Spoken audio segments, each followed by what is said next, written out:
Welcome, movie lovers, to another Anatomy of Movie as we dissect another Christopher Nolan epic, Dunkirk. That's right, we're going back to World War II, so stay tuned. Welcome to Popcorn Talk, featuring movie discussion, news, and interviews. Popcorn Talk. We talk movies. And now, here's Popcorn Talk's Anatomy of a Movie. That's right, ladies and gentlemen, the follow-up... Welcome to Popcorn Talk, featuring movie discussion, news.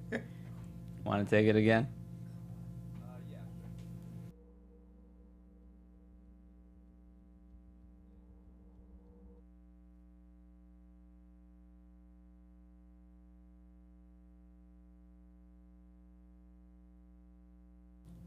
Welcome, movie lovers, back for another Anatomy of Movie here on Popcorn Talk as we dissect the latest Christopher Nolan epic, Dunkirk. That's right, we travel back to World War II, so stay tuned as we dissect everything. Welcome to Popcorn Talk, featuring movie discussion, news, and interviews. Popcorn Talk. We talk movies. And now, here's Popcorn Talk's Anatomy of a Movie. That's right, ladies and gentlemen. The follow-up to Interstellar, we're here to talk about it. It's his shortest film to date, but yet so amazing. But let me introduce the panel. As always, we have Marisa Serafini. Hello, everyone. The one and only Demetri Panos. Hey, movie fans! I'm very excited about this movie. That's right, One of the big ones of the summer. And making a return as a guest on today's panel, you might remember him from The Finest Hours as one of our guests. Demetri, your friend. Yes. Do the honors, will you? Well, yeah, I am very honored. We have John Pruitt, Captain, United States Coast Guard, retired recently. Yes, indeed. But he wasn't retired when he worked on Dunkirk. Indeed. So he was very kind enough to come back. And he wants to talk about the experience of working with Christopher Nolan. And he has insights specifically of the air portion of Dunkirk. So welcome back. Thanks. So happy to be here, and great to see you guys again. Yeah, and if you haven't seen The Finest Hours, see that too, because we have awesome insight to that movie. Absolutely. So, yeah. And so we're going to talk obviously a lot. For those of you just joining us for the very first time, you've seen the movie. Especially when it comes to a Nolan movie, it's very tough to talk about it in a non-spoiler way. And so we're going to spoil a lot today. And also in our description box, it has our rundown, so that way you too can follow along with all of our notes of everything we discussed here today. One of the first things that I want to talk about, even before we talk about really our overall thoughts of the movie, I want to talk about Dunkirk and people's history and perception of it, because I think it's, in terms of American history, I think it's a very lesser known part of World War II. When I look at the most recent film that I remember about Dunkirk, it's Atonement, and that's that 9-minute tracking shot in there. And it makes Dunkirk seem like somewhat of a happy place, which is going to be the total opposite of this. But so I read Atonement before the movie came out, so that's how I was sort of really exposed to the tragedies of Dunkirk, apart from just kind of more of a footnote within the greater context of American history. But I open up to you guys. Marisa, want to kick us off? Well, I have a fascination with World War II stories because it's a generation I was not alive for, as most of us, if not all of us, weren't. But we know of it, and we know the stories. And I always appreciate when you learn more about a historical event that more people should know about. And I feel like Dunkirk, again, was one of those historical moments that not a lot of people was informed of. And I think this movie did a great job of just taking that short amount of time but actually expanding it into different ways of seeing what actually happened on the beach and what these men and some of the women went through. And I appreciate the efforts from the civilians and learning that this was a real story and they were put into these unfathomable situations and location. You just appreciate the strength of what people can overcome in dire situations like this, and who actually rises in and steps up to the plate in big scenarios like this. And you just have to applaud people who went through this and lived to tell the tale. Yeah, I'm gonna, John. We were just Yeah. talking before taking the chair. We were talking about the history of this, so you have a lot to. Yeah, absolutely. I think, when I think about Dunkirk, it really does impact me. My father was actually in World War II, so I was the later generation child. So I've always had a long history and love of just history in terms of like the struggles and the survivals of people like that, and kind of what we talked about earlier, Demetri. Dunkirk was kind of this huge movement of people to save their fellow countrymen. And, one of the things that in particular with the Coast Guard happened, significantly later was post 9/11. So the largest maritime sea lift, kind of a precursor of Dunkirk, was post 9/11. And that was, people going to save their fellow countrymen. And the Coast Guard put out a call very similar to like the Royal Navy to calling out boats, come and save your fellow countrymen. And so the Coast Guard did To get them off Manhattan. To get them off of lower Manhattan, absolutely. So, unfortunately, sometimes history repeats itself, but it's a strong, proponent of saying people are strong no matter what the situation is. And even though they may not be in the military, they're still willing to sacrifice and help out their fellow countrymen. And correct me if I'm wrong, too, up until that 9/11 evacuation, Dunkirk was the largest evacuation of human souls from getting one place to another and evacuating off a beach up until 9/11. Absolutely. Which is the largest maritime, correct? That is absolutely correct. And it's amazing when you think about just the efforts and willingness of people to do that. The distances were greater, obviously, with Dunkirk having to go across, all the way across the English Channel, but still no less amount of sacrifice. And I think that's one of the great things about the movie, indeed. So, And just, do you guys want to go a little bit more into the, Marisa, unless you have something to add to your review of the movie, do you guys want to add about in terms of the movie itself? Watching this, and we know Christopher Nolan is like really great with the non-linear type of storyline, and it takes you a while to start figuring out what actually is happening. So I went into this film knowing that there were like 3 different types of storylines, but exactly trying to figure out how they tied in together. Sure. So, I mean, if you're listening to us, we've assumed you watched the movie. But it took me to, after the fact, doing the research, like just the actual time duration of each storyline.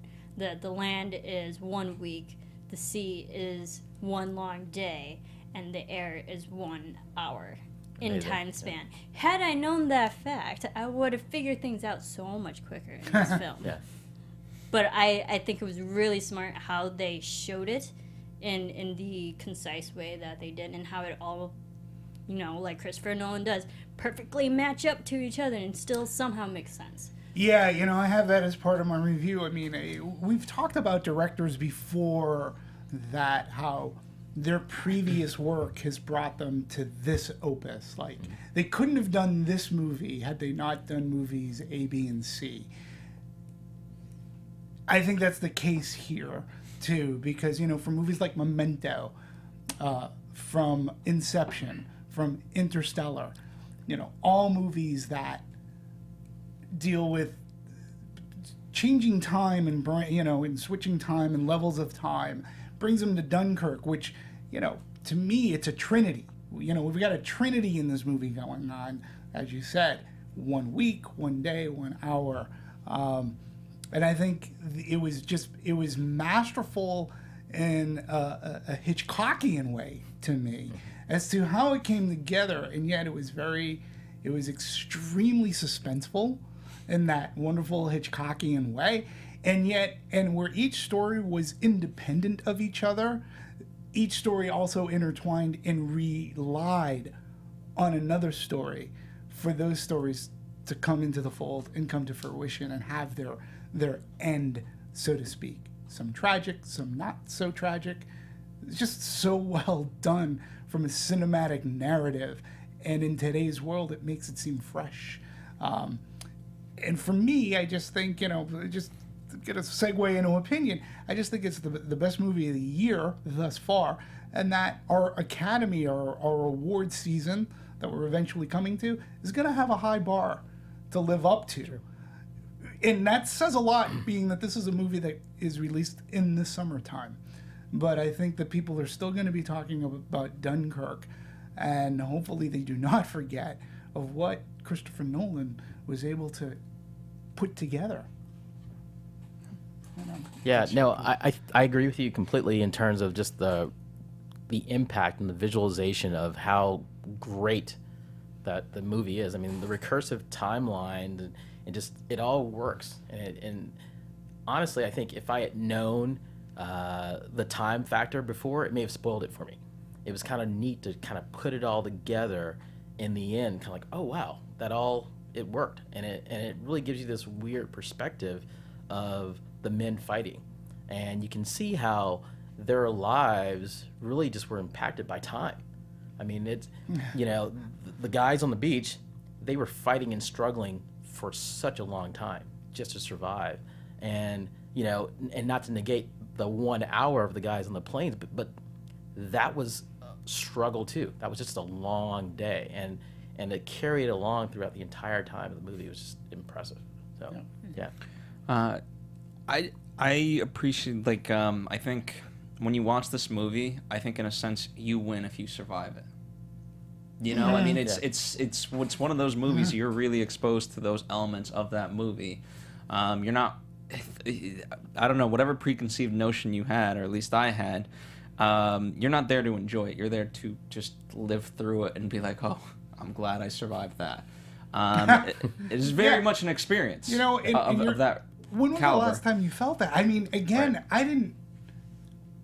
I didn't realize that going in, but I can honestly say that this was one of the most suspenseful, intense movies I've sat through, and it rarely lets up to give you time to catch your breath. You're right, Phil. I mean, it puts you right in each place. You're there. Yeah. You know. Yeah. I mean, I think honestly, the last time I felt like that was Saving Private Ryan. Mm-hmm. Right. The opening scene when the gate fell, you were there, and you were there the whole time, and that's how it was with this movie. Well, yeah. You know, what's interesting with this movie, like, as you're watching, you're kind of like, well, you know, especially with the flyers coming in initially, you wonder, okay, when are the Germans really gonna get here, and it's, you never really see them fighting at all. No. And that's one of the more extraordinary, like, to call this a war movie when there's pretty much like no war in terms of their immediate actions is remarkable. Yeah, there isn't the fighting that we normally are accustomed to in a war movie. I mean, is it a war movie? Is it a suspense thriller? Like, it can fall under, someone can make the argument that it is a suspense thriller as opposed to a war movie, but we open up, I mean, that kid. Well, here's another thing, too. Well, he starts getting shot at by the Germans, but for the most part, until the end of the movie, they're faceless. And even at the end of the movie, we see the bodies, but we don't really see their faces as they're taking away Tom Hardy.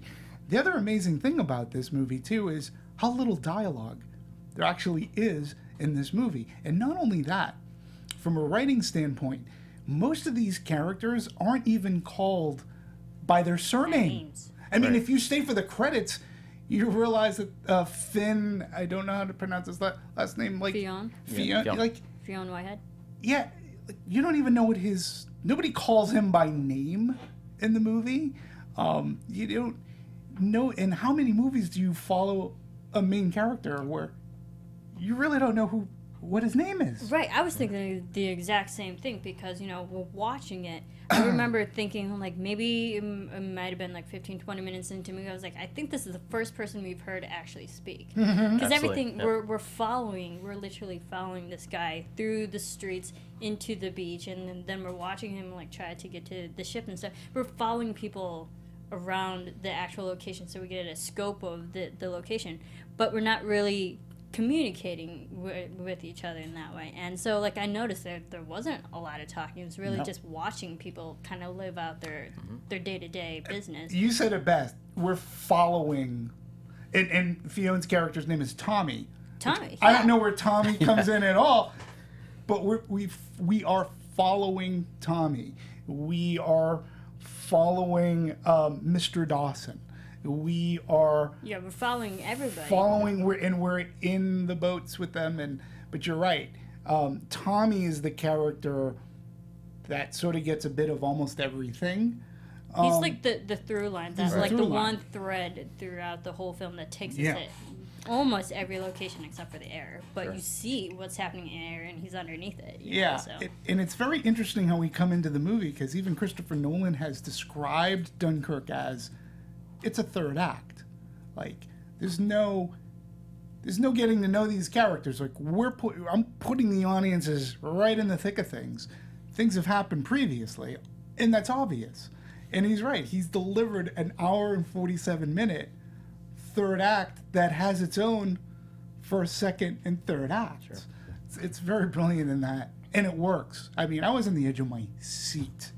Well, I think, you know, from the perspective of that, it's the ultimate show, don't tell. You know, like, and it's not like we need to. For my money, I never need to know the characters' names and motivation. It's not like I need anyone to ever be like, oh, geez, I wish we got off this beach. You know what I'm saying? I get it. Right. No one needs to say that. So it's another sort of cliche, a simple story, extremely well told. I think part of there's certain movies that suffer from just so many ideas and so many things trying to be overcomplicated that it amounts to nothing, and the fact that this is just so simplistic in what these characters are trying to achieve, therefore the movie, it wins on all those fronts. And ultimately, we know these characters from their appearance, because each one, if you notice, their appearance is very different. Like, from a Spitfire pilot to being a yacht boating guy to being Tommy, and then it becomes their actions and their consequences, and that's how we basically know, like, of what they do has consequences, and it becomes a question of heroism to me and survival, and how each character's choices have an effect not only on their own characters but people around them. And that, to me, it goes to your point of its simplicity, but yet it's so complex, you know? And it's rare in filmmaking today to take that risk to do that, to film a movie like that. So, what were you going to say? Well, I was going to say, like, you know, one of the things, too, your point about the fact that there's no names, to me it was more impactful, because there are 300,000 people on this beach. By having no names, those characters that we saw on the screen were all the 300,000 people. Every single one of those people, that was their story, you know, and that was, there were probably another 30 stories just like those that were occurring simultaneously. We will never know, and it was just very powerful. Yeah. So, yeah.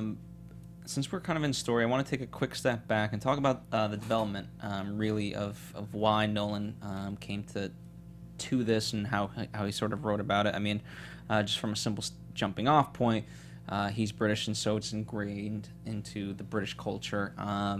You know, this moment in history. It's you know, for those of you non-history inclined, it was before America really got into the war and so forth. So this was kind of you know, a big part of their history. But why don't you kick us off, Marisa? And also, like 25 years ago, so like mid-90s, around that time, Christopher Nolan and his wife, Emma Thomas, they actually crossed the English Channel at that time. And because Christopher Nolan knew about, you know, Dunkirk and all that, he was just fascinated, and he always wanted to tell the story. And during that trip, it was actually, they were encountering bad weather, and that was just like another element that he wanted to incorporate into the story. It was like, well, we weren't under fire. It was just trying to cross the English Channel, and knowing the history, like, what did these people go through when there was bad weather, when they were under fire during war? What would that be like? And so he always had that concept ingrained in him for years. Yeah, that itch. Got it. Yeah, and how to do it. Like how to tell the story. And to be accurate. That's the other thing, too. And it's something, you know, you can say about movies. I think one of the, like, Platoon sort of kind of changed things for the way and how war movies were told, where Oliver Stone, who is a vet, integrated a lot of real personal experience in Platoon, and it was one of the first times we saw realistic combat and fighting, albeit in Vietnam. And I think Platoon changed the landscape so that when we get to a movie like Saving Private Ryan, again, there's a realism there that we hadn't seen before. So it was like the next level. So hence, when we get movies like Sniper, American Sniper, Lone Survivor, they all take from, it was because of movies like Saving Private Ryan that they can be as they are. This movie, albeit it's not as gory, let's say, but it's no less violent. And I think because of its suspense, it punctuates that violence. There's like consequences, and you don't know from where it's going to come from. And along with sound editing, around with score, we'll talk about. I think that Dunkirk really did this amazing job, as you said, Phil, of putting the audience into this like hell in a way that for an hour and 47 minutes. Look, the second time I saw this movie, there were two women sitting next to me, and they were like, they were just like, oh my God, oh my God, oh my God. And when it was over, one of them just was, whoo! She was like spent. And in a good way, I didn't feel like I was beat up after watching it. I felt sort of kind of like an adrenaline, like, oh my head. No, like, I completely agree. I think they did a great job of establishing, like, claustrophobic moments that naturally build up that anxiety within a person if they were placed into that situation. And I think they did it great because you never really get a sense of space. You're like, you understand the location, but you don't know, like, where they are in accordance to the next thing near them. And I think they did a great job of building up, like, those tension moments where it does cause that anxiety. I watched this with Becca, our social media person. She was freaking out the entire time. She actually had to leave the theater for, like, a good 5 minutes. I kid you not. Wow. So, like, they did a great job. How come we don't have her on the panel? Yeah, they did a great job of executing like human emotions in situations like that. Yeah, you wouldn't know how to feel. And I think that was what Nolan's drive was, to put us in there. And to Nolan's credit, it's not like he didn't what I was saying about like things like Platoon and Saving Private Ryan, there was a lot of research being done, and he did his research. He went out to a historical consultant, Joshua Levine, who wrote this Forgotten Voices of Dunkirk, and he went to him. He read a ton of books about this, and he talked, and there were a lot of first-hand accounts from what we can find, and he understood this tricky balance between entertainment and historical accuracy.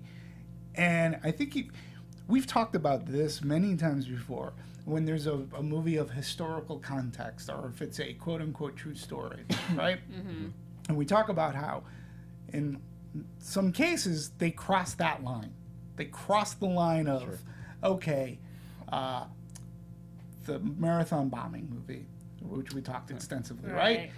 In this movie, there are some inaccuracies that, Nolan comes out and says, yes, I had to change the Messerschmitt plane, and I painted it a color that didn't exist then, but from a visual standpoint, it makes you sense. Needed to have that in there. The Kenneth Branagh character wasn't a true character, but he was an amalgamation. I get, while you're not going to have that, everything he does it's economical, and it makes sense, and it doesn't take you out of the movie. Well, at no point was there a title card inspired by true events or based on shit. Like he, apart from us throwing the association because it's called Dunkirk and him going for it, he's never stated that outright. Right. I was gonna say too. As a military member, oftentimes you can be lost in a movie because it just doesn't feel real. It doesn't say the story like it would be said if you were in the military, and it touches all those bases. I mean, it's there, it's accurate, and you're right. Like regarding like some of the depictions, the uniform's different, and the coloring and the aircraft is different, but it didn't distract. It didn't pull me away from that, saying, no, that would never happen. And I thought, even when you talk about, like, the characters in the end, the amalgamation, it works. I mean, it just worked to me, and it spoke to me and said, yeah, I could be that person, or I would know that person that would do the same thing, who would stay there until the last man got off. Mm-hmm. Yeah, and I even find the painting of the planes a different color actually helps tell the audience how you distinguish who's the enemy plane and who's actually our allies, who's our guys. Because when there was that moment when they were on the yacht, they're like, "Is that one of us?" Or right. So like they actually clearly explain, like, "No, this is what our good guys look like," and this right. is so. I think it even helped, and it didn't take away. It helped actually inform us. It's a great visual cue so that we know. So in Nolan too, going off of your point from the top, Phil, like he even goes on, like he said his primary goal was to put the audience directly onto the beach, on board the boat traversing the channel, and in the cockpit of the Spitfires. And he expanded his use. He's no stranger to using large format like IMAX. The Dark Knight. He really got into IMAX a lot, and then Rise of the Dark Knight. Dark Knight Rises. Dark Knight Rises. Sorry. Again, he used that format a lot, and he encouraged people. Same thing with Interstellar. Like, I'm filming in IMAX. These scenes are gonna literally select scenes where were filmed in that format, so your screen would go from here to like here, and you can tell it would look gorgeous. But in this one, he was like, he shot again entirely on film with a combination of IMAX and 65mm film that he's never done before. And again, he's always testing himself as a filmmaker, which I think, makes his movies stand apart, because he wants to take the movie-going experience to a level that maybe he's never even done before. He still uses film. He's one of those people, which is fine. And again, I don't know if you saw it in what format you saw it in. Do you remember? I remember seeing, this is one of those rare movies, like with Dark Knight, and IMAX in general, right? There's that, it's almost like a cue. Something big's about to happen when it changes. Mm-hmm. Right. This was almost quite the opposite, because it's in that format for extended periods of time, that when it goes back to something else, you're like, ooh, what's going to happen here? Or why is this different? Sure. Certainly. But I do, sticking to the script, I want to kind of, I want to start to get you a little bit involved, because I'm curious. Sure. From what I understand, and if Demetri, Marisa, you have anything otherwise, the script itself was realistically like 30 pages. It was pretty simple, from my understanding, unless you guys have evidence otherwise. But the fact, regardless of the script length, apart from maybe, let's say, 20 crew members that read the script, no one else did. And so I'm curious as to, A, how you got involved, B, how was it like to work without, I assume you didn't read the script, certainly when you were doing it, and then thirdly, did you finally have a chance to read the script? Yeah, I mean, great questions. So my role started as with the Coast Guard's Motion Picture and Television Office, which is here in LA, and oftentimes working with different production companies and everything. And so we were approached by Warner Brothers to consider, helping out with this filming. And as far as the script goes, we got basically the treatment of like, and having known the history of Dunkirk, like, okay, I get what we're trying to do here. And never read the script as far as it goes, but we knew what it was about, type thing. And then it just came down to actually the execution and trying to figure out how to make this happen and bring his vision to life. And to Christopher Nolan's credit was the idea that let's make this real. So when you see that aircraft flying or in the air, those are the real clouds. I mean, that's the world you see behind it, not the green screen, and that's why we were there, was to help to kind of facilitate and bring that whole course to action.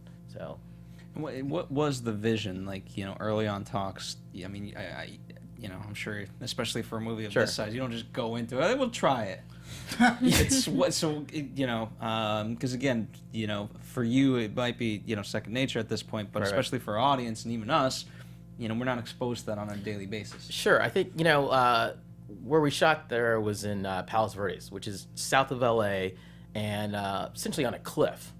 And so the idea was to get this perspective of this aircraft flying and seeing the sky, and then also inside the cockpit without having to do the green screen, you know, without having to fake it, essentially, so that because you can't replicate reality perfectly, and that was the idea. And so how do you do that? How do you accomplish that without endangering your actors? How do you accomplish that without, you know, essentially faking it with models and things like that as well, as least, you know, as little as possible. So you've got to find that location. You've got to you've got to figure out, can you make it work? You know, and that was huge. Like, do we need to actually do an environmental study so that we don't destroy the hill that we're working on? I mean, literally, that was. Are we going to fall into the ocean? We have some pictures. We have 3 pictures taken by your wonderful photographer, Paul. Absolutely. Well, okay, this is one where we actually see a Spitfire hanging over the ocean. Yeah. Tell us about this. Right. So, you know, you don't totally see. I was looking at the ground itself. At the very corner there's a full stage that was built onto the cliff, and that's where we did a lot of the cockpit shots and things like that. This shot in particular was where you see at the end of Dunkirk, where the aircraft is lowering its landing gear, and these are also a lot of the shots where you see a full aircraft flying. So that's it. I mean, it's a real shot, and there's, you know, you can, you know, they pull the wires out type thing, you know, with the editing, but otherwise that's your aircraft. And so, but you look at this entire hillside here, well, we're about 200 feet above the ocean, on which was proved by the engineers to be a stable cliff, because we had to bring them in first to make sure we weren't going to just fall in the ocean trying to put like a, you know, 100-ton crane on the side of a cliff. So it was definitely impressive. I mean, and then Go to our second picture.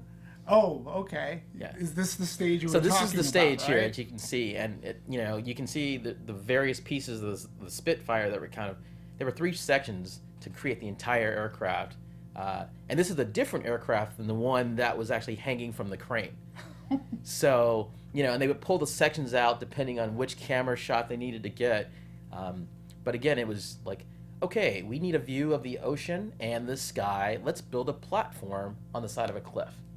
How do we make that happen? And so there you can see aircraft number 2 a little bit closer down, you know, prior to going over the side of the cliff in the ocean. So it was definitely amazing. It's neat because also in this photo you can see like just the scale of the actual aircraft compared to a regular building, or like how big and massive it was. I mean, these were full-size aircraft. I mean, they were non-functional, non-flying aircraft, but it really, when you sat next to it or stood next to it, you're like, oh, I'd like to go flying in this. I mean, all I need is, can we spin the propeller and take off on the nearest runway? I mean, I want to so I want to talk to you. You filmed pretty much, well, all of anything that was in interior. Right. It was filmed there. In Yeah. Verdes. And you only had one, right? Right. So talk us through about what that took, because you had 2 actors who were in 2 planes, but yet you only had 1 prop in a sense. Sure. So, you know, Get this done. with the actors having to fit into the aircraft, you know, and one of the great things is at least the aircraft come in one size. So you figure, okay, we don't have to change the sizes out type thing. But to bring the actors in, and then, okay, today is Tom Hardy's day. All right, so shoot scenes with him, and then we're switching out to the next actors. And then, so going back and forth, and then you've got to recreate everything inside. So all those notes and those, you know, the dictations that were there, I mean, that's what the pilots would normally do, take those notes, and so they've got to be put right back. And so for those interior shots too, the aircraft, that middle section was put on a gimbal that was hand controlled, and then depending on what the aspect of the shot that they were looking for, it wasn't tilt the camera, it was tilt the aircraft. Wow. with the actor in there. So all of a sudden it's like, okay, let's jank the aircraft 45 degrees to the right. And it's like, okay, Tom, hang on, because we're moving you to the right. So it was definitely as real as possible. that? Was it like, okay, Tom, hang on, we're moving you to the right? Or yeah, I mean, I think, there was no really, because there was actually very little talking, if you want to say, on set. But it was, hey, this scene is coming up here. We're going to be moving you. This is what's coming on. Okay. So, yeah. I also read, though, too, that you had to... So Tom Hardy films his scene. The other gentleman comes in to film his, but you had to change the interior of the aircraft as well. Right, just so they could sit and still have the same seats and everything like that and fit into that aircraft. So, yeah. So you repurposed the same aircraft Right. to look like it was two different aircraft. Exactly, yeah. So it was pretty amazing just to see this happen, Sort of economical, too.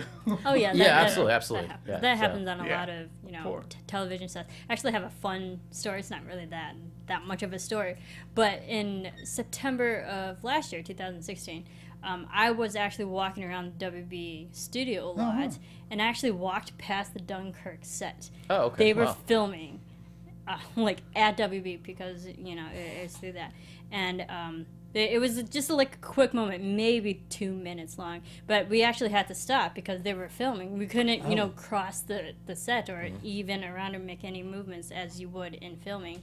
But what I saw in that short amount of time, I saw the actual plane and an actor in it. I couldn't distinguish who it was, but they were filming I guess it was inserts of the actual filming of people in the cockpit of a particular airplane.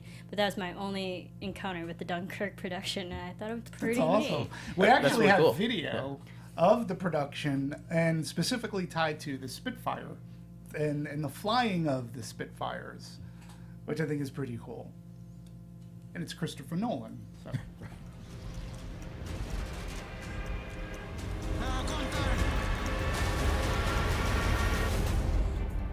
The shots in the film where you see one of the actors Yep, in that's a us right there. So. Spitfire, just beyond them, another Spitfire. That's the single coolest thing I've ever been involved in, is when you can look over and there is a Spitfire banking around next to you. We're flying over where it happened. I mean, ridiculous. It was absolutely insane. There's really no way that you could create that in a computer. That intimate physicality, that tiny cockpit. He's on me! To be in there for an hour or two, we really focused on that as being one of the most important aspects of the film. Putting the audience in that seat. I'm on him. Which was an extremely difficult thing to do. You see these, amazing airplanes in beautiful natural light through the canopy of the Spitfire and the other plane in the sky, shot on IMAX entirely in camera. It's not something you've seen before. And it hasn't. It hasn't been anything I've seen before. Not to that degree, at least. Oh, absolutely. And even you saw the sparking from the bullets going on like that. I mean, just to be there and imagine here you are in this cockpit flying the plane, and these sparks are going off right behind your head of these bullets impacting on your aircraft. I mean, the actors, that's still going to shock you, even if you're you're playing the role. That's bet. neat. Yeah. Absolutely. Let's since we're talking about the the land, or not the land, sorry, the air part of this, let's continue along that sort of thinking. And when I look back on it, I don't know this as a fact, but most of the talking for me probably was in the air, simply because it was instructional. Sure. Right. How much fuel you got? I got this much. Okay, great. Blah blah blah.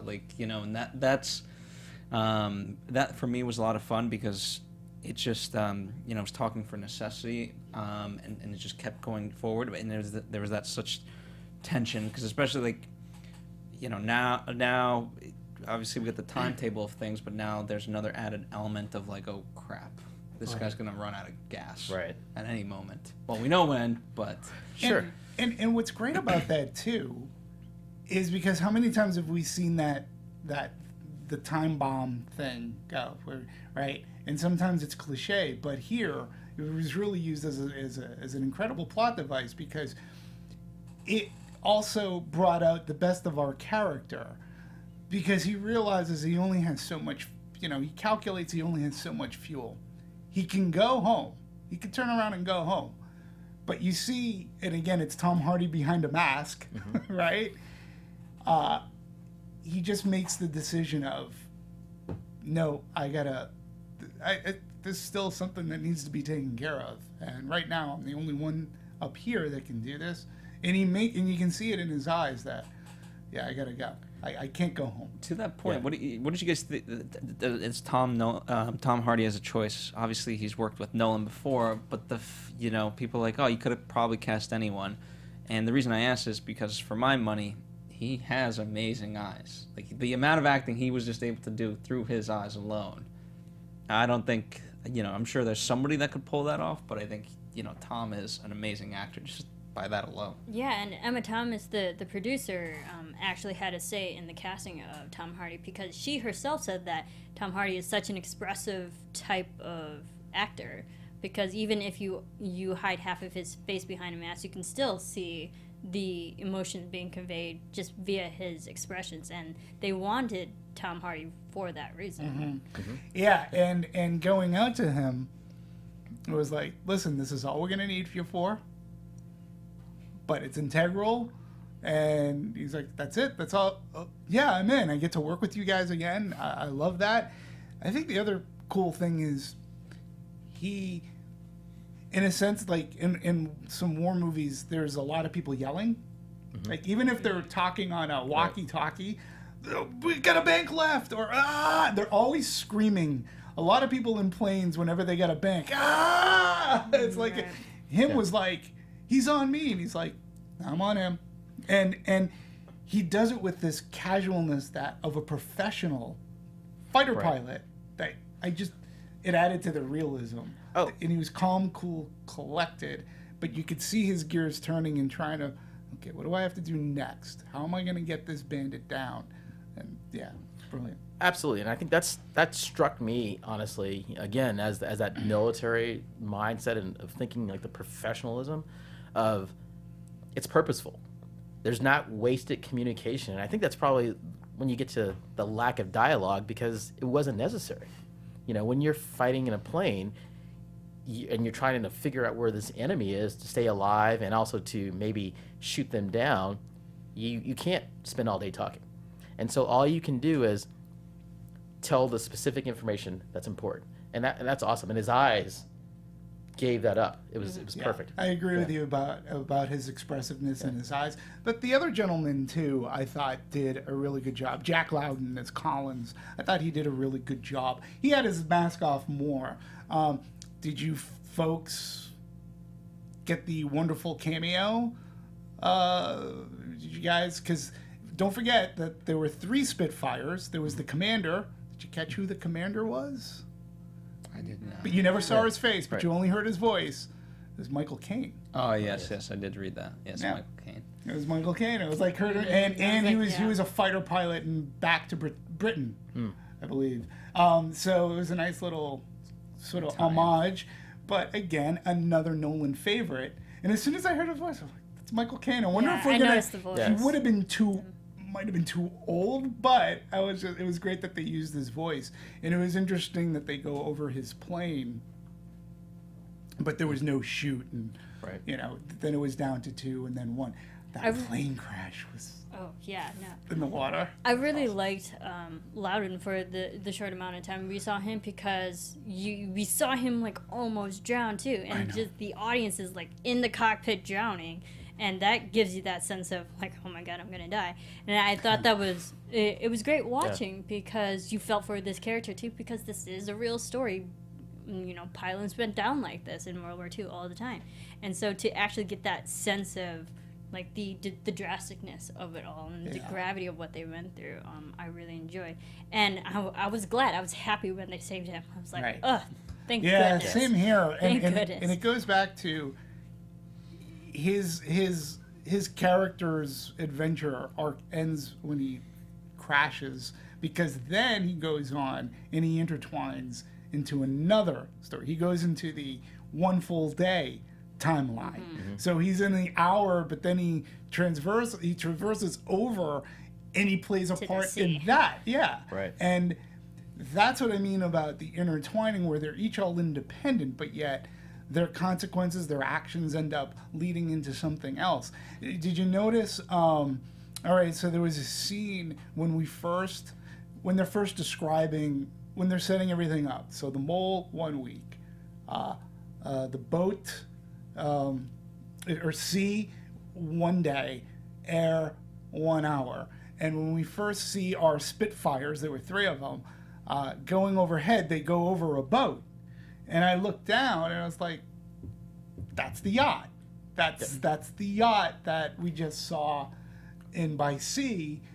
And again, the juxtapositioning of time, because then when we're on the yacht, they get to that point, they go, oh, look, and Mark Rylance' character says, oh, it's like the best plane ever made, Right. and stuff like that. Those are the things, when I saw it a second time, you try to pick out more, and it really is cute. Yeah, I would have benefited more from the second watching. I've only watched this once. But when it said mole, 1 week, mole is just like a certain location. Had it said land 1 week, I would have it would have been more encompassing with Sure. because we move in different locations on the land, not just in the mole. So. Yeah. Well, do you at least understand what the mole was? For many viewers, Right. mole means someone like a snitch, essentially. Yeah. Well, Especially during war yeah. time. Well, and it's funny you bring that up because when I saw the movie, I was sitting there, going, oh, it made perfect sense to me. I'm like, it's a mole pier.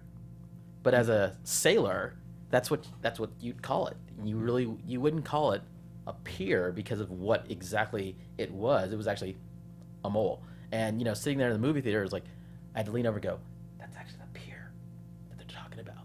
Oh, okay.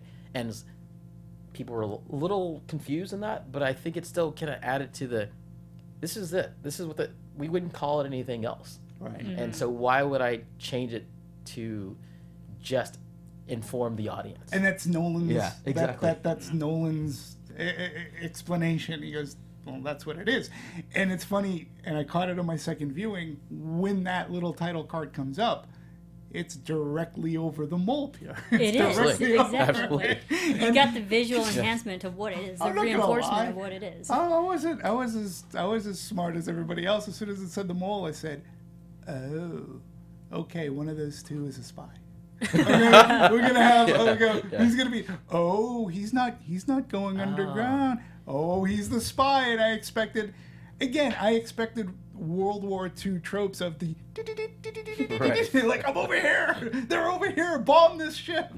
But not the case. It took me, it took me a moment as well, only because, at that point you don't really. That's the first quote chapter or whatever you want to call it, and we don't really know where this is headed.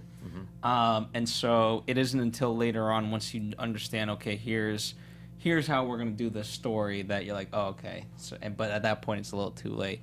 Speaking of that, I do want to ask you. They were evacuating people, from my understanding, the East Mole, correct? I believe so. I'm not sure exactly, but yeah. And do you have a little bit of insight? Like, I have very limited knowledge. I have my version of it. But can you explain why it was happening the way that it was? In terms of like the evacuation of people like that? Yeah. So, I mean, if you were to look at like a pier like that and what ships you could get in there. So at one point it was, let's send as many large ships as we can to get as many people out at a time. Well, those large ships can only get so close. And that was kind of the theme kind of carried out. Like, why can't we just send all the large ships? Well, even if we sent an entire fleet there was only the pier to get them out on. And there's only one side of the pier that you could put a ship on. So you really can only fit one ship at a time in there. And then with the lack of air cover from friendly aircraft, now you're going to sink all these ships. And worst case would be is if you sunk a ship at that pier, then they'd never be able to use that pier again until, the end of the war. At some point, they couldn't get people out, and so it's a very kind of calculating perspective going on. And even if you were to go back as far as, say, from the long-term perspective of the English, is at some point we've got to go back to Dunkirk. So we've got to be able to get back to that pier. So, big picture, we can't clog up that pier now because we don't know when, but we're going to come back and we're going to take Dunkirk and retake Europe to stop that oppression that's going on. So yeah, it definitely was just crazy. Absolutely. So let's talk. Yeah, let's dive into that storyline since we're talking about it. About the mole storyline? Yeah, sure. The mole, the land, the land, the mole. Yeah. Well, I was just fascinated with because when we talk about different World War II stories, we learn about the different tactics that a lot of situations have. And right. for this one, it was the mole that was like essentially their only evacuation point. You had the one exit door out of their location, more so to understand it. But I was more afraid for those guys who were just standing on the pier because it's literally a turkey shoot. Mm-hmm. They're standing in basically open land where you're just standing completely invulnerable to every source of attack. And but it wasn't necessarily open. Like the guys on the beach were open. The guys on the mole were trapped on the mole. Right. Like the only thing they could do was jump either to the right or to the left or duck or whatever. To to add to what you were saying too, the other thing about the mole is that this wasn't built to like A+ standards. There were gaps, there were holes, deterioration, fighting. I mean, the scene with the stretcher where they had that one plank that they had to walk off, that's what these people had to stand on, from what I understand. So it was pretty accurately portrayed. Absolutely. In this movie as to what that was. So you're under fire. It's not quite the most stablest thing in the planet. You got that sense. And even like, I felt this weird kind of juxtaposition of, would I rather be on the beach or would I rather be on the mole? And there's a weird period because like, if I'm on the mole, I'm just waiting. I'm going to get out of here before everybody else. But at the same time, to your point of, am I going to get blown up before everybody else too? Because everybody's aiming at this pier, and at least the guys on the beach can run away. Yeah. And so what's best? Where do you hang your hat? And some of our characters use the mole as cover. Right. Yeah. They get underneath. So, I'm sorry. No worries. I also, in terms of that too, like I think there's a strategy element to it, but also one of the fascinating things for me was didn't necessarily, obviously they didn't speak to this, but a selfishness side to it. Like how do who's more deserving to be evacuated versus somebody else? Yeah. And how do you make that distinction? And obviously this is kind of more of a lesser free for all. Yeah, I mean, actually, I was very impressed, and I think that it almost was this British sensibility, because it was actually kind of talking about it after the movie was, why were they all lined up? If you look at it, it was like they were queuing up, as we, tend to say the Brits do. They do a great job of queuing. And, especially as soldiers, too, it was like, okay, guys, get in line. And even after the bombs fell, they got back in line in the exact same place where the bombs fell. Keep calm, carry on. Keep calm and carry on. And then also when you look at like with the French soldiers, it was like, hang on, British first. So there was a little bit of maybe I wouldn't say selfishness, but hey, it's our boats. We're going to go on our boats, and then when we're done, we will get you later. So which is interesting too. Regarding this, Nathan Crowley of the production designer, so they actually, regarding the mole, they had to restore the original Eastern mole and have it back to its 1940 form. And the department had it constructed with 14 by 14 inch timbers for its legs, using a crane barge to slowly build it out to sea. And there was about 600 feet of existing pier construction. And then they had to add about another 500 feet, and totally major undertaking. But they had great help of the city, too. That's another thing. Apparently, the city of Dunkirk, they came out in droves to help this production. Wow. They came out to help with construction. They came out as extras. So many of the actual people, which is really cool since we're talking about land. What I thought was interesting also about the mole, because of the weather that they had to endure during the actual filming, that they had to keep rebuilding the mole because they would destroy the mole during the night. and then the same pieces of wood and planks would wash up on the same beach, so they'd have to go back out, grab their own pieces of wood, and restructure it like every single day. Yeah, about recycling. Whether it was a challenge, we actually have Christopher Nolan talking about, and the cinematographer talking about, filming in these conditions of bad weather and how they got around it. Where are we going? We have to go to Dunkirk.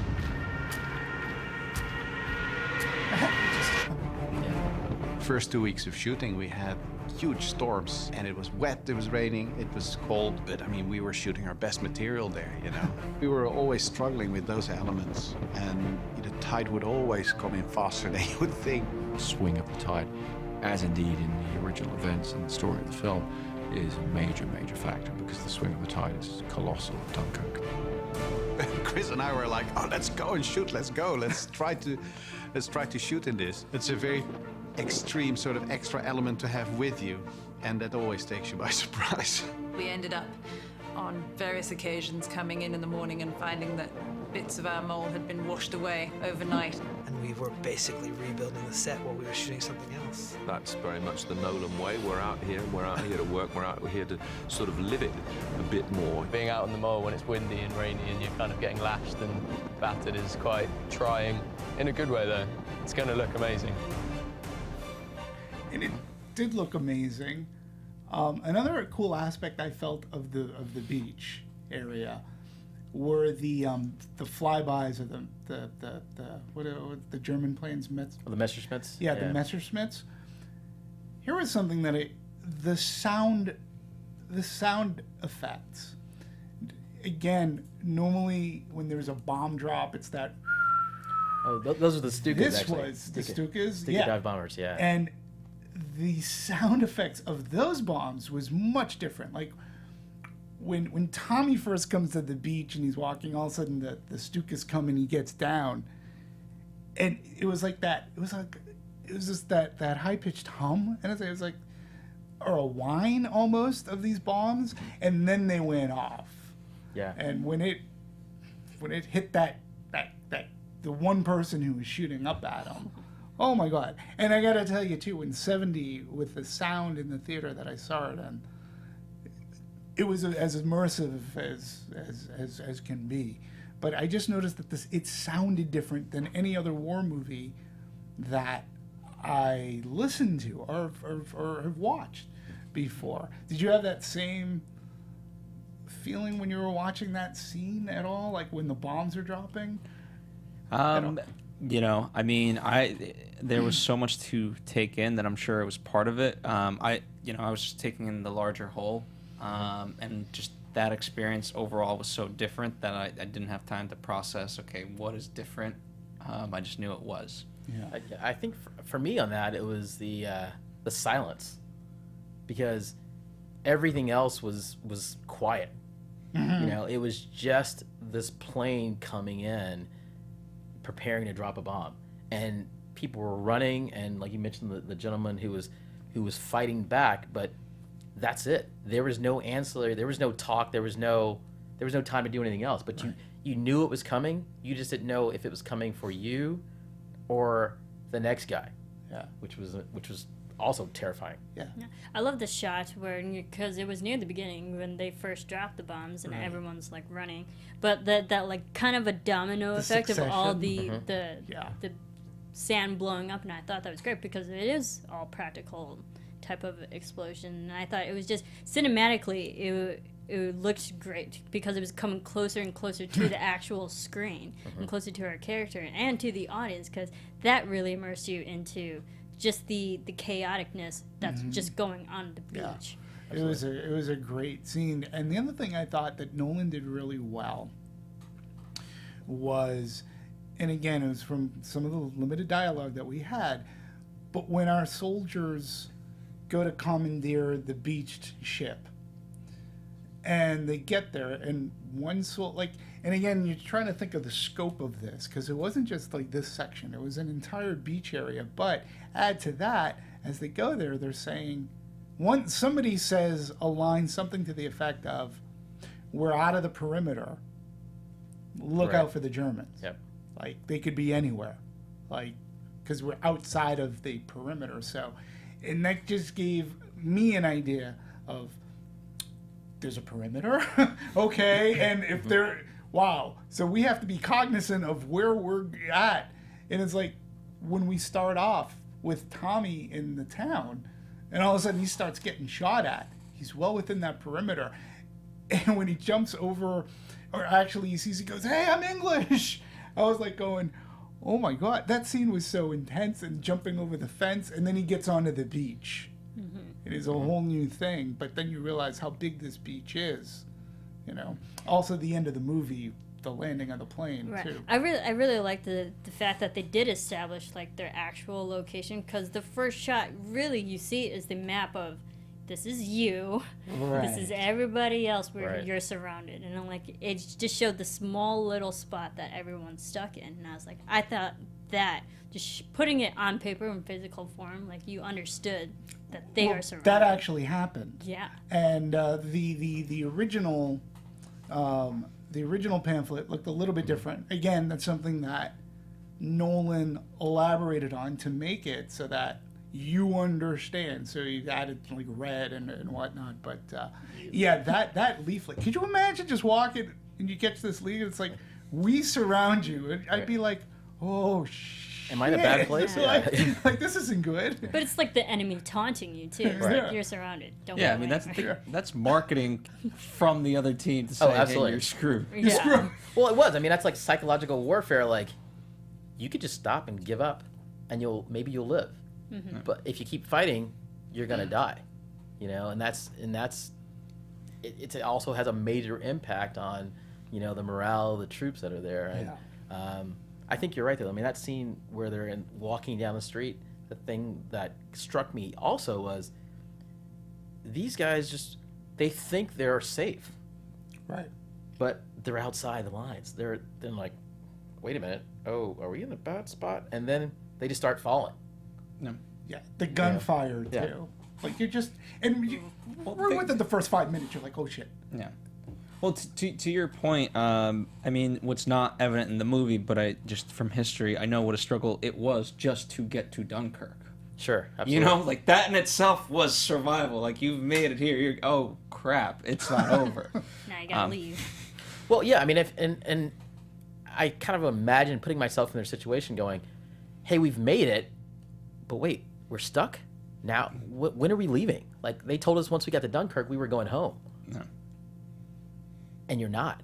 Yeah. And you know, part of that was also the vast scale of it, right? Yeah.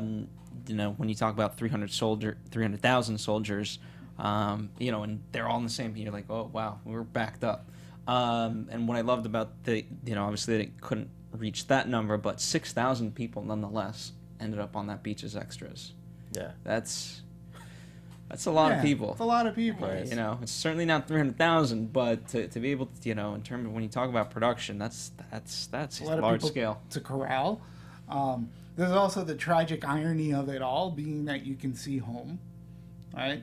Through the mist, through the clouds. It's 26 miles away, which isn't an unsurmountable amount of miles unless this happens. And unless the waters are so shallow, destroyers can't get in there to get our boats off. Oh, and unless the German army just keeps on squeezing our perimeter smaller and smaller and smaller.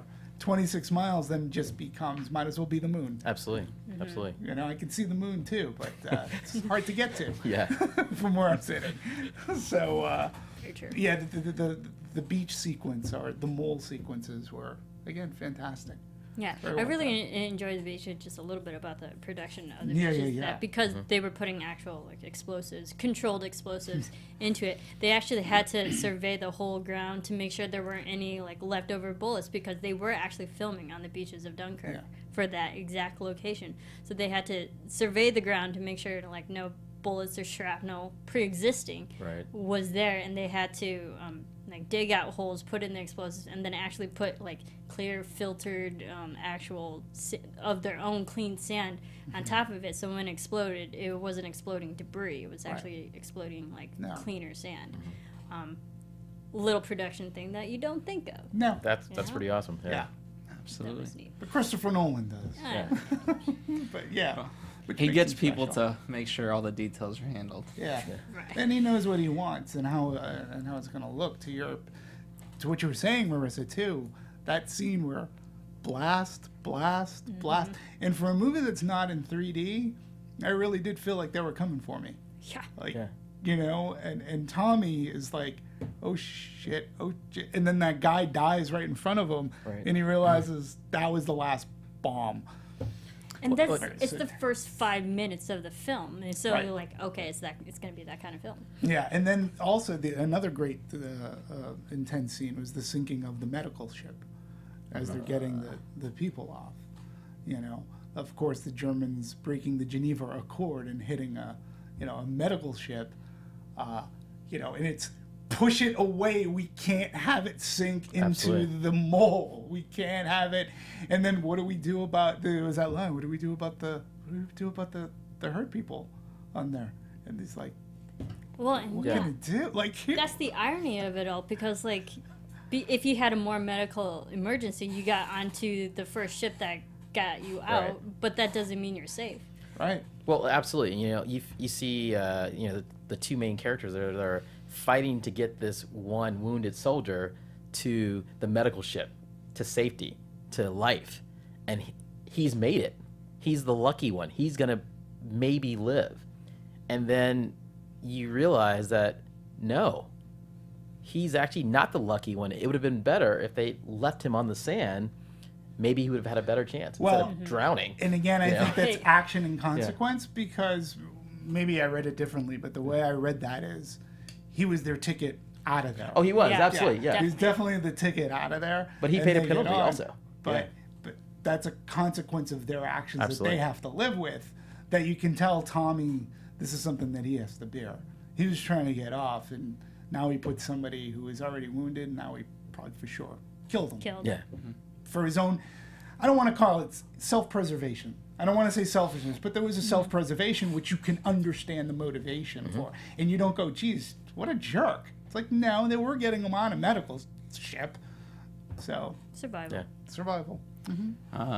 Absolutely. One of the things, I want to talk about the boat that they try to commandeer that ends up taking water. But as a quick side note, for all the stories, unlike most of his cinematography, this was very static, meaning like we essentially placed the camera somewhere and it stuck there, and everything else was happening around, and that was chaotic. That's why, like, in terms of the planes themselves, as you had made mention, everything else was turning around it, but the camera stayed the same. Even the shot that you were talking about with the bombs going off, the camera's on the sand. Everything else is happening around the camera.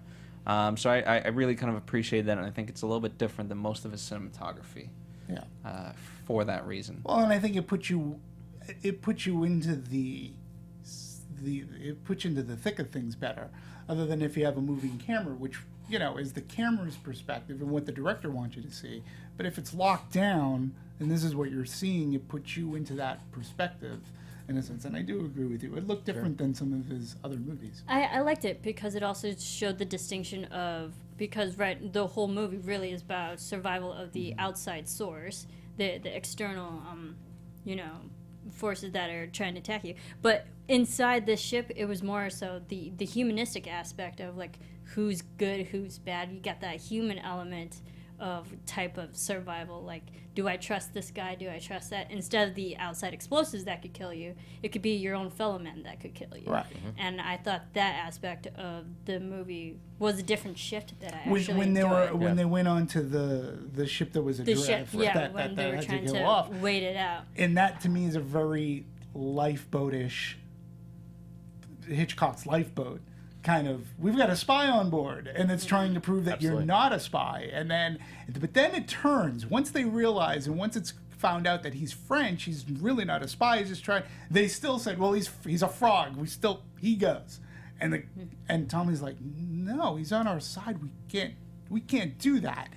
It was really interesting conversation taking place there. And then, of course, that boat intersects with, the 1 week intersects with our 1 day. Sure. with the yacht, which is truly, brilliant and tragic too, because we lost. We lost the French. George. Yeah, I know. Yeah. Well, George, but we lost the Frenchman as well. It's just very well done. So we did beach. Are we going to talk about The sea. the sea? Yeah. The sea.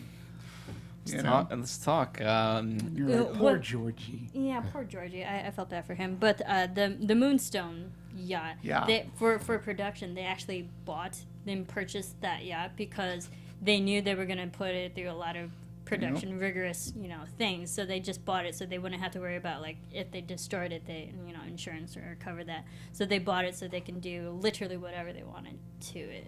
And they like mounted so many different things onto the yacht and for continuity's sake. Sure. And the different angles, because it is a smaller type of vessel that they had to fit a whole crew and also all the cameras and stuff. So. Yeah, and they filmed they did some filming in the English Channel, but a lot of it was filmed in the Netherlands on a shallow artificial lake called, there's no way I can pronounce, Ismir. That's the best I'm going to get at. But, and again, the one day you have the character of Georgie, who's a friend. He's not even necessarily part of the family. Right. And he comes on because he wants to do his duty. And his friend is Peter, the schoolmate. Yeah. And again, when we talk about no names, it's only Murphy. He's only known as Shivering Man, or Shivering Soldier. Okay, and Georgie doesn't die in battle. He doesn't drown because his ship was sunk. He got pushed aside, which again, the actions and consequences of what you do and how it affects other people. And, Georgie just wanted to come and do his part because he was probably going to be asked to be taken off that boat and so to me, that was probably one of the more tragic deaths because it is in wartime. And I'm glad he got his little paper thing because that was such a nice, tender moment, him being a hero. And he was a hero just for his actions of stepping on that boat and trying to do whatever he can for the short time that character was on. So what do you think of the question at the end, like, is he okay? And he tells him, yeah, he's okay. Like, how did you guys interpret that? Well, that actually really struck me as pretty powerful. I was really impressed that he had the emotional intelligence, the wherewithal, absolutely, to say that, and that his father knew that wasn't the case. Like they all knew that this soldier, the Shivering Man, is broken, and we just don't need to break him anymore. It does no good, And so it's kind of like a doctor saying, "Do no harm," and he's gone. What do we gain from that? And so I was just very impressed with that. And then, but at the juxtaposition again at the end, where you see him see the body being carried off. So that struck me, but then he disappeared into the crowd. Yeah. So he did know. And it's interesting because there are 3 times the question comes up. Peter says to the Shivering Soldier, no, he's not. He's like when the accident first happened. No, it's not good. It's not good at all. And he goes around. And then when he passes, how's he doing? And he has the wherewithal. What made that scene powerful for me is when Mr. Dawson looks at his son and nods his head and said, "You did the right thing." And then again, it's broached at the end because he's the only body being carried off by a covered stretcher. So the Shivering Soldier realizes, and then he disappears. Right. Yeah, I thought Very it was touching. I thought it was as simple and as impactful as it was. It was because when he actually essentially lies and say, he's fine, or he's okay. It was just like in the perspective of it all in the grand scheme of things. That's when they just saved everybody else and everyone's alive. And to put it into perspective, it's like, it's unfortunate we did lose someone, but we saved so many other people at the same time. It was kind of a bittersweet moment, unfortunately. Right. Absolutely. Well, even to that point too, when the father, the captain of the boat, as he's driving it, he knows he's injured, and he has a choice to make. Do I turn around and try to save him, or do I keep going? And he didn't articulate it, but he didn't turn around. So he made his decision. Yeah, Mark Rylance was also, very good. We're getting great performances out of this movie, but it's interesting, as opposed to other movies where you go, wow, that person was great. That person really shined, right? In this movie, it's hard to pin down which was the fantastic performance. Like, I think they're going to have a hard time come Oscar. Right. Like, if you're going to categorize and potentially nominate for Best Actor and Best Supporting, where are you going? Like, you can't say that Mr. Dawson, Mark Rylance, is any less important than Fion's character or Tom Hardy. Mm-hmm. Like, it's going to be difficult because it's really hard to single out, like, a really good actor or actresses, so to speak. But it's tough to single because they're all very good and they all have their moments. But nobody outshines anybody else because of the structure of the story, I believe. What are your thoughts on that? I 100% agree. I think, as much as there's the cinematography, there's the editing creates the story, as do the sound effects. And, Lee Smith has collaborated with Nolan on a lot of movies at this point. And I think they get each other. Mm-hmm. And so, though this was his shortest movie, I feel like he let people off the hook. Imagine how much longer he could have kept people within this world. But that I feel like would have been gratuitous. Yeah. But I think they structured it in a unique way. I would have been curious. Steven Spielberg is a master of match edits, and Absolutely. so I would have loved to seen sort of match edits, kind of tying the storylines, even though they're different points. Right. And obviously Nolan has a different style, but I think that would have created a little bit more cohesiveness for all of it. But nonetheless, I think overall masterfully done. Yeah, and I have to say, I know we all have busy lives and everything. If you have the opportunity to go see this again, I highly recommend doing so. You will, now that first thing just washes over you, sure. The second viewing, now that you sort of know what to expect, you'll end up seeing things you'll go, oh, okay. I think with Nolan, we've been conditioned that way. I don't think there's any Nolan movie that comes out that you're not That's like, true. That's true. Like Dark Knight, you don't necessarily need to see it twice to be like, oh, what was part of the reveal? But you're like, oh, well, this is a great movie, so let me go see it again. Right. But The Prestige and certainly Inception and Memento and Interstellar. Yeah, those are all ones that you're like, okay, let me see the artistry of the trick. Yeah. But I have to. I'm gonna let Marisa lead the rest of this. I have to do my part elsewhere. He has to go see Dunkirk again. Yeah, she's convinced me. Go see it in 70 millimeter. You've convinced me. So anyway, no, I've got other duties I've got to fulfill, unfortunately. But you guys, Marisa will lead the ship from here on. I will drive the yacht. Keep calm and carry on. Yep. As they say. There you go. Thanks, Thank you, Phil. So, is there anything else about the production that we may have missed or you wanted to mention? I wanted to talk about, again, since we're talking about On the Sea, there was a camera boat in Dunkirk that was, believe it or not, an adaptation of another camera that Nolan invented for the Dark Knight movies that he used for the car sequences, and it's called the Edge, and they repurposed it and they adapted it so that it was called the quote-unquote camera boat. And basically it's a crane mounted to a Mercedes SUV, and we wanted to create a boat equivalent of that. So we found a big catamaran, right? Mm-hmm. This is replacing the Mercedes, mounted this 26-foot long gyro-stabilized telescopic crane to the front of it. It was nimble and could turn and maneuver easily while holding an IMAX camera. Now, IMAX cameras they're huge. about as big as this TV set. They're pretty big. And so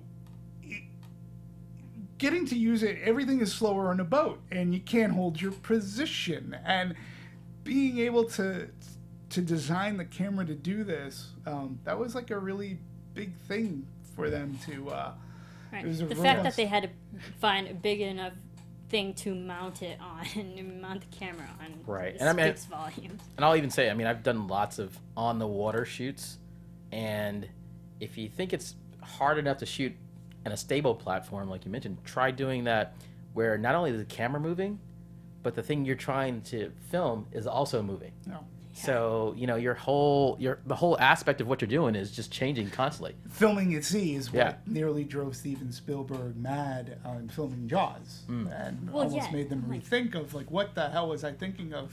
He wanted that realism, right? But that ended up being a huge task. And when you're talking tides, we've talked about other films that have shot on water, and directors always give the same advice to other directors: don't do it.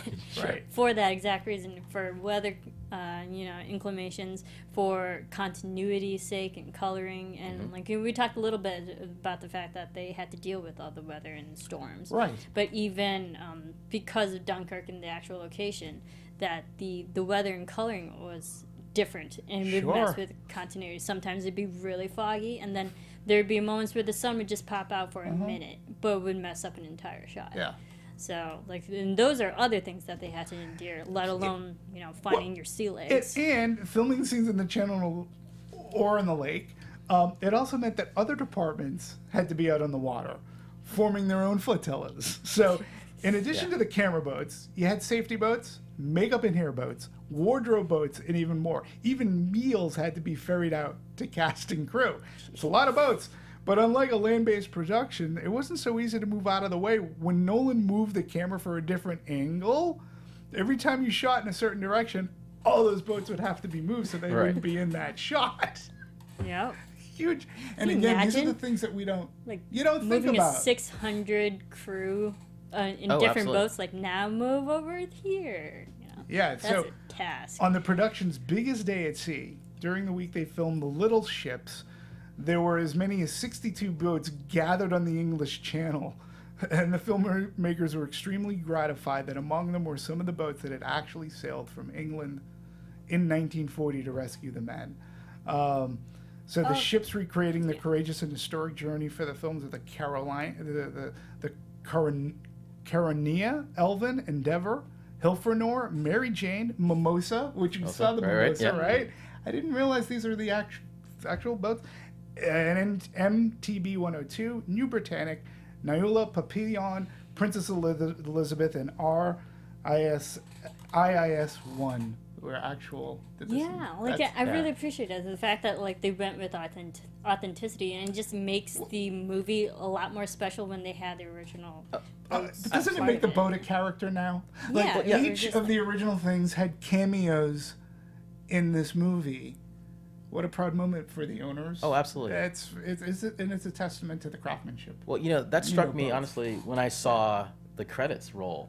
And it was like, oh, wow. Because they still had a part to play. Yeah. They were the old sailors. They were the old people. They're like, I was there. This is my story, too. And that's really powerful. And I want to ask you, what was your reaction when you saw that amazing 2-3 minute moment when we saw the English boats actually come to safety? Our guys are coming for us, and we saw the moment in the beautiful music swell and all that. But what was your reaction when you saw our guys are coming for us? Safety is here. I mean, to me, it was just it worked. It was amazing. We haven't been forgotten. Because before then, the whole time you're sitting there in anticipation. It's when are my parents going to pick me up after school? But not that. It's but someone's shooting at me. And so instead, oh my God, they're coming. And then it's the flotilla is so massive, and it's even hard to capture it in 70 millimeter. How big that flotilla was. It was like they're still coming, and so if I was on that shore, it was like I can get in a boat. It's not just one boat. It's not two boats. I'm at the back of the line. I still can get out of here too. It was a catharsis for me when that happened, and I think it was Kenneth Branagh's character who really expressed like the look on his face and him going down. Are you from so? No. We're from, oh, that's great. Are you from? Yeah. And there was that safety. It's like we can get these men off, but yet we still had more story to go. You know, we had more story to go, and that was a one respite where you actually. It was like a fist pump moment. I completely agree. When I saw this moment, I thought it was like perfectly timed within. Granted, this is a fairly shorter film, but it was perfectly timed within all the chaoticness that we saw and the anxiety that built up, and then you saw that sweet relief of like, oh, okay, there's actually a chance, there's safety. These are our guys coming for us. Like, and I think it was just so well placed in the movie. It gave us a moment to breathe. That sigh of relief that we so needed. It was needed at that point. One of my favorite scenes too, on top of that wall, was when that soldier wakes up. Oh, he had slept the entire thing, and they're like going, "Come on, soldier, you're gonna have to go with the officers if that's okay with you. You know, if you don't mind." And I forget the character's name, but he goes, "Aren't you coming, sir?" And he goes, "No." I'm going to wait till everybody Commander. He goes, I'm going to wait for everybody to come off the French. I loved it, and we saw all those boats because we got the grand scale of like the battleships and and all those big tanks, but also it just showed like just because you are a small boat, like you can make a world of difference. You could save men's lives. And it's like, don't be forgotten. They are the ones that help save this. Oh yeah, event. Absolutely. And your point too about the commander staying behind was. It even kind of struck me too as like the audience, like it's not over, you know, the movie's ending, but it's still actually going on. It's still continuing on. Now's the next group of boats that are going to come to get the French out of here, and so it was a long day. It was definitely So you know it's funny because I have two of my notes. They talk about building the gimbals on. You must have been walking by stage 16. Oh, at Warner Brothers. I certainly was. I have friends at WB, so that's why I was walking around. Yeah, so they have one of the largest water tanks in the world, but they also did some filming at Universal Studios water tank as well. So, and stage 16 also where they filmed a lot of Inception. It holds all the big water scenes, and they definitely used it for this one. Like 120,000 pound ship. Can you imagine? Yeah. Well, actually, the funny thing is, I just remember, as part of our negotiations as we were working with Warner on this, actually, I went into that stage before they actually flooded it, because they were just taking the floor off and everything like that, and it's amazing because it's normally just a flat stage, and they had to take everything apart. And one of the other crazy things was they hadn't used it in so long that they had to actually repair some of it because there was a lot of rust and things like that from the water had been in there before. So it was definitely neat. Yeah, and everything the way that it was done too. And there was never, he always, and again from a script writing standpoint, it's near perfect because each scene is its own set of conflicts. Like, okay, we made it to this boat that the tide's going to take out. Phew. Oh, wait, not so fast. Potential spy, and the Germans are shooting at us. Oh, we're out to sea. We might make it. Oh, not so fast. There's a torpedo boat. There's a destroyer that gets torpedoed. And again, this is how all the stories intertwine. When the Moonstone comes up, and it's got to save people from the sinking destroyer, the blue ship, and then dragging people, and then a plane, and then you add to that a plane's going to crash and ignite the oil in the water, because that's even when Lord gentleman there, the pilot that splashed down, he's like going, we got to go now. Absolutely. We got to go. You got to go. That scene was tremendous. It was tragic, but the way in which it was filmed, I felt as if I was in the water. I could feel the heat. I'd have to argue. I felt like that moment when they're Which getting one? all the men out of the, and that eventually the oil's gonna light itself, and now we have an explosion on the water. I felt that was probably the most action-packed moment of the whole movie. Sure. Okay. Yeah. And actually, bringing those men on, I to be fair, I'm not just saying this because you're here. I was thinking finest hours. It's like we got a small vessel, and we're trying to get all these men up. Get as many as you can. As many men on this yacht. And I like to see it go underneath, son. He goes, no, I'm going to stand up here. This is my boat. If you want to swim back, you can stay up there. Get under. Yeah, I'm the captain. Sorry. Yeah. But I also did like that. The secondary moment when they came up and they're like, no, you gotta stay down. It's like, no, we just want to see the cliffs. Like, this is their home. This is where they live. This is solace and sanctuary for them. Yeah. Like, I did like the two different aspects of, like they wanted to be on top of the yacht. Yeah. So Yeah. I enjoy that. Yeah, and just the way too how it all comes together. That we know that they get saved off of the mole, off of the beach. They get rescued. We know that the Moonstone makes it back. And I also enjoyed this part too. They get off and they're feeling like failures. And people are like congratulating them. And the One Direction guy, Harry Styles, says, what are you congratulating me for? We retreated. Like, we didn't. And it's not until later on, and this comes into Churchill's speech. And yes, you don't win wars by retreating, but you win wars by basically saying you win wars by getting your army back. And this is like the biggest thing, and we have so much to be proud because now we can carry on. Right. We have everything going on, and we get that towards the end, but that they were heralded as heroes for retreating, which isn't normally the case, but they survived. Yeah, and I think that's the significance of Dunkirk that people might not understand. It's like, had British given up and actually, surrendered, they would have lost the war. But because that they survived and made it through this, they could live to literally fight another day and another battle to keep going on. And that's like, this was a moment that they survived to keep going forward. Had they died and all surrendered, it would have been over. It would have been over. Yeah, well, I mean, that's a great point because that was really impactful to me too. Like when you mentioned that, and like the one gentleman that was blind. Yeah. Obviously, when he's touching his face, but at the same time, I think it was the Harry Styles character who said, he's like, he didn't even look at me.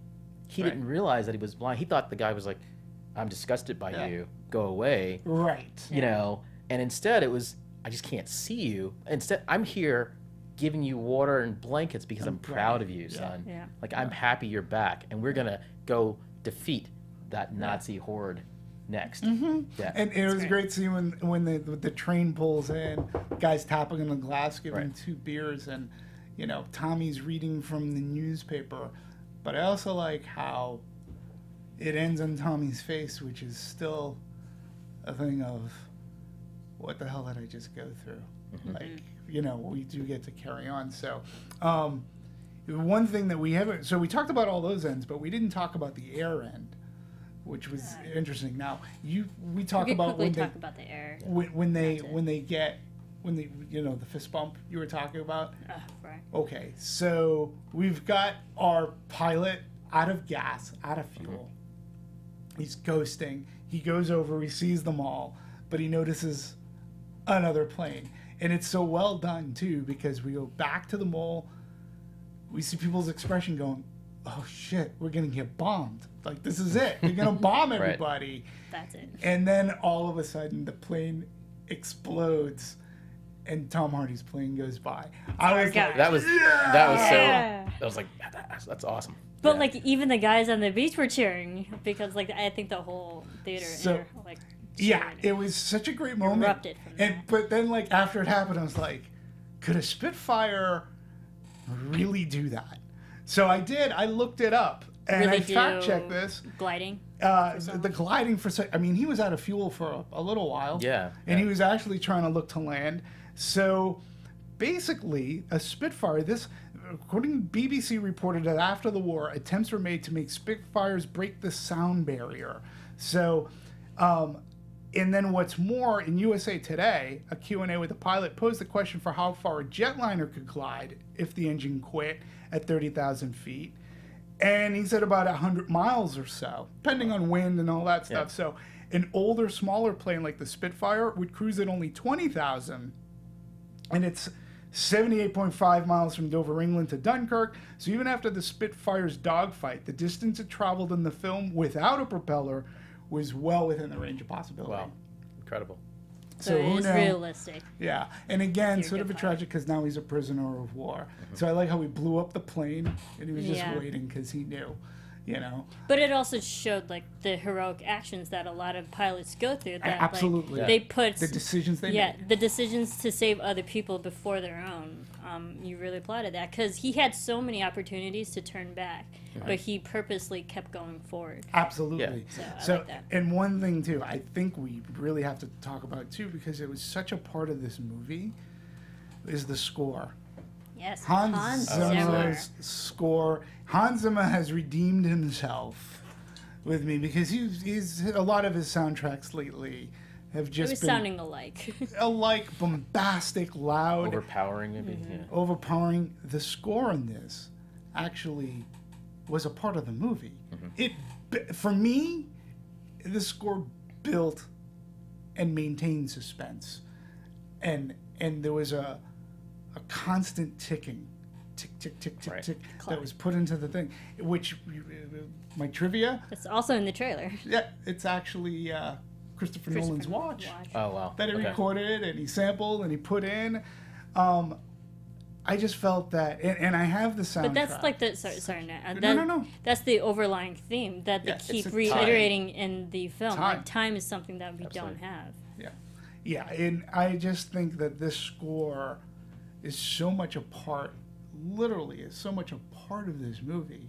If you were to take it out, I think the movie would stand, but it wouldn't be as suspenseful. Sure. Just from the way that it worked. And he had his ups and downs, and I just thought it was amazing. Is there a certain moment in the film where like you really noticed the score and like really impacted you? The very beginning.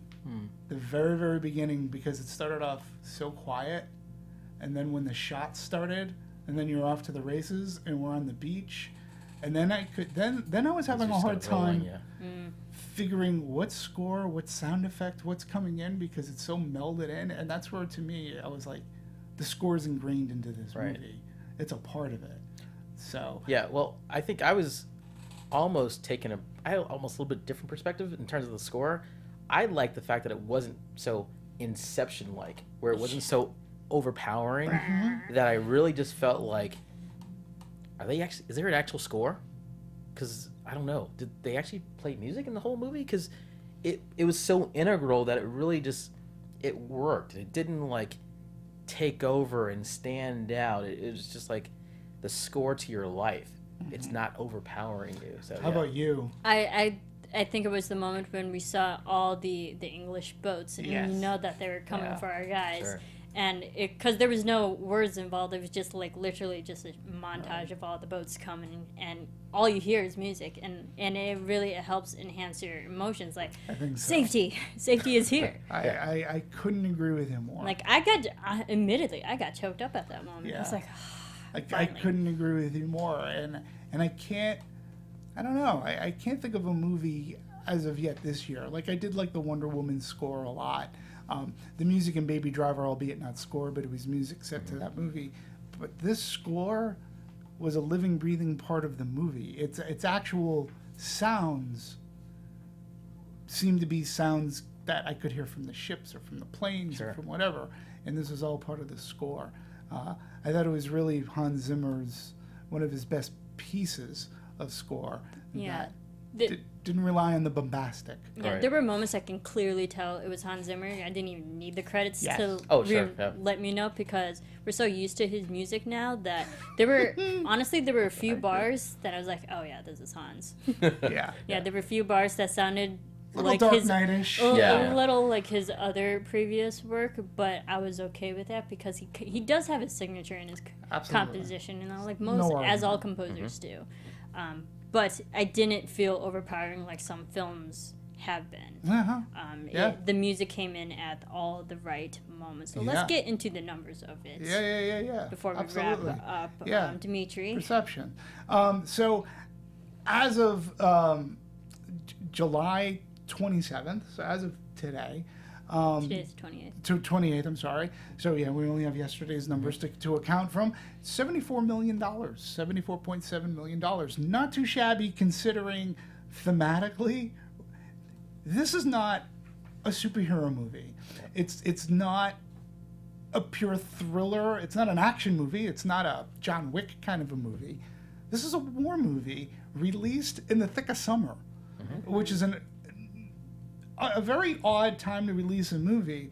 So the mere fact that this movie opened up to $50 million on its opening weekend to become #1 movie on 3,720 location, it is the widest distribution of a 70 millimeter. It's played the most 70 millimeter locations than any other previous 70 millimeter before in the country. Foreign, $56.9 million. Very good.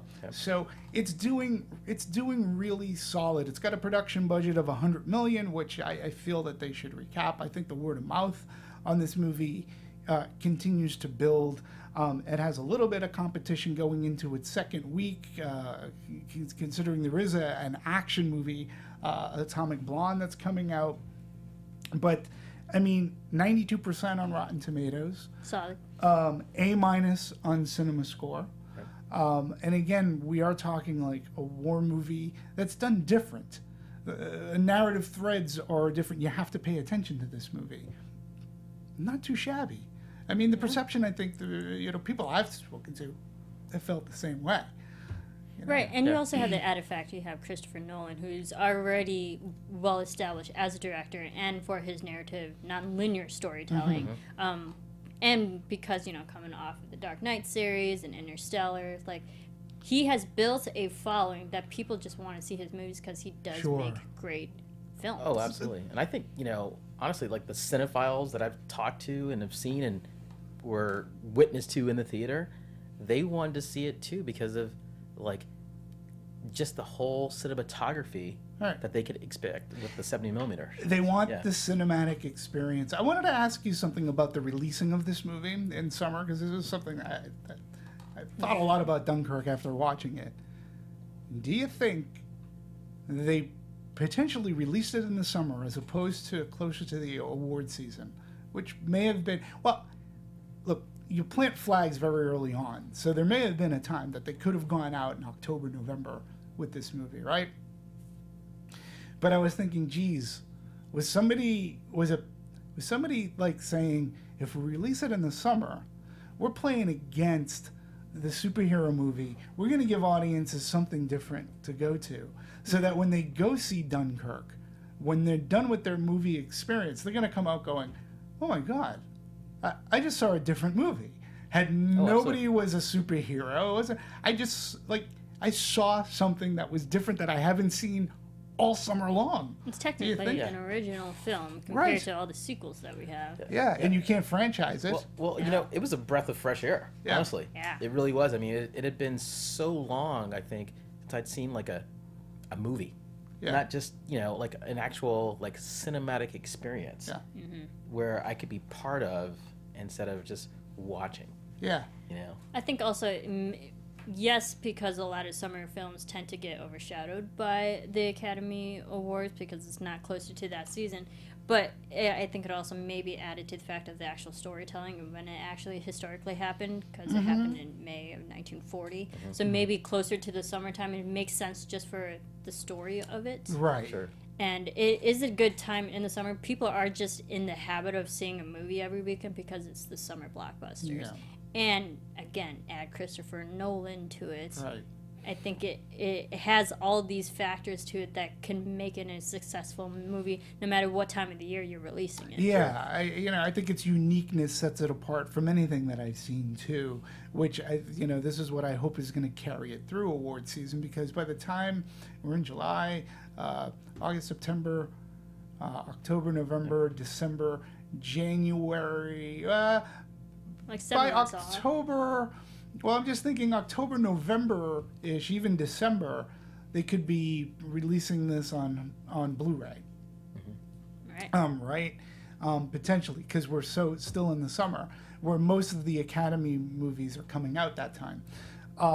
It shouldn't be forgotten just because of its cinematic narrative and how something's going to have to be really special and show me something fresh and new, and I'm going to have to come out going, wow.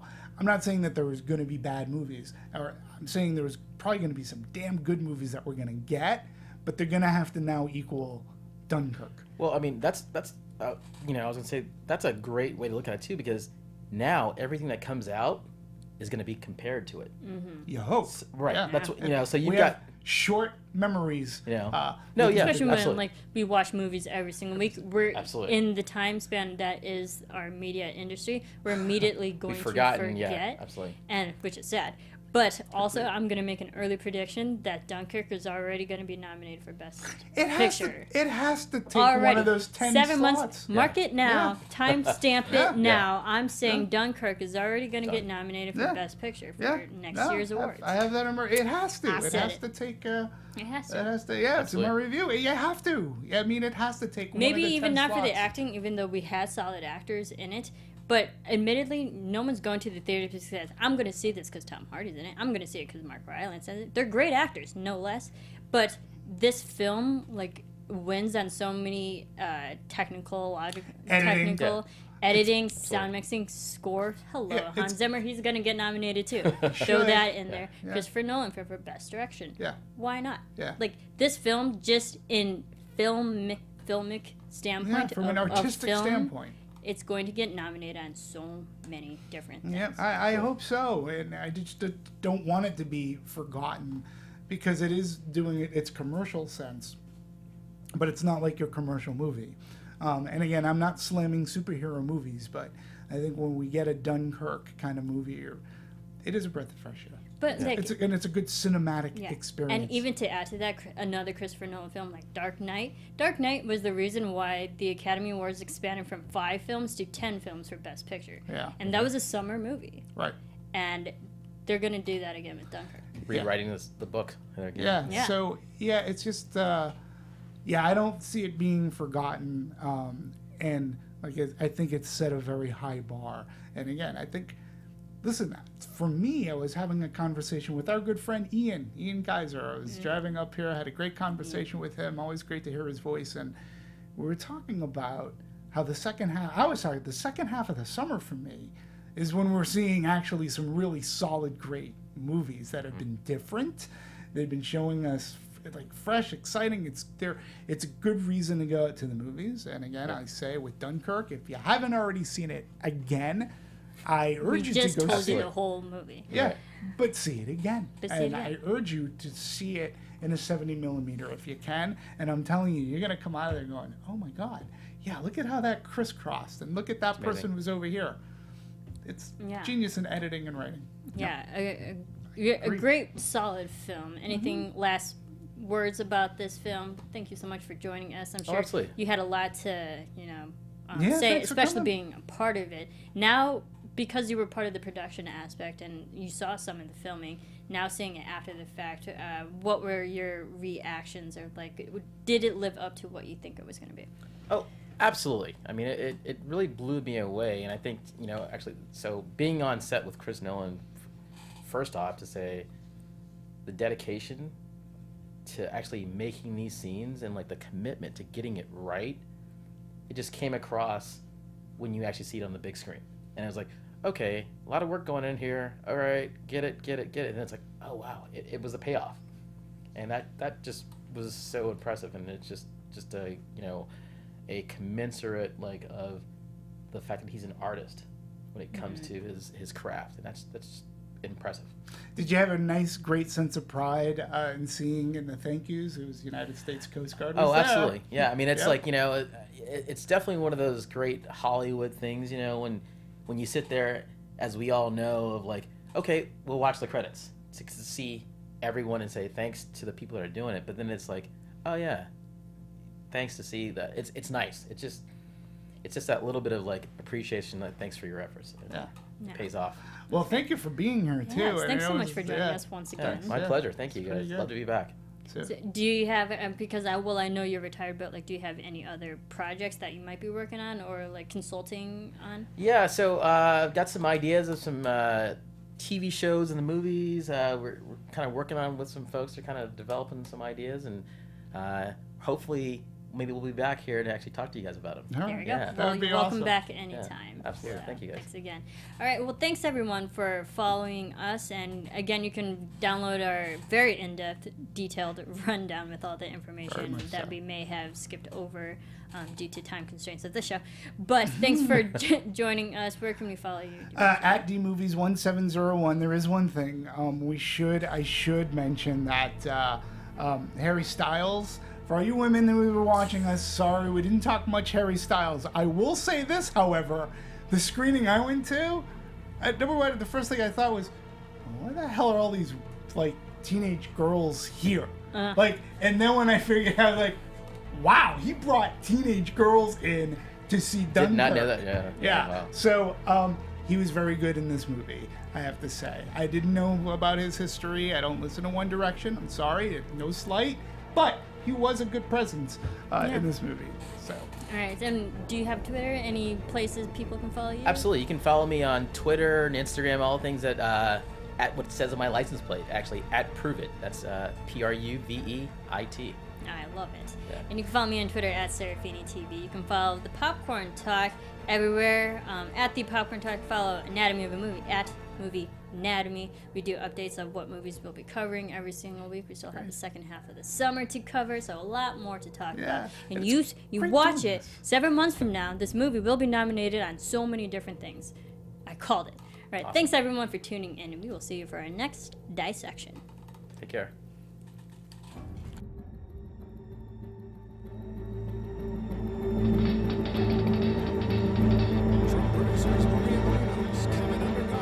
Phil Svitek and the rest of the Anatomy of a Movie staff, we would like to thank you for listening and subscribing to the show.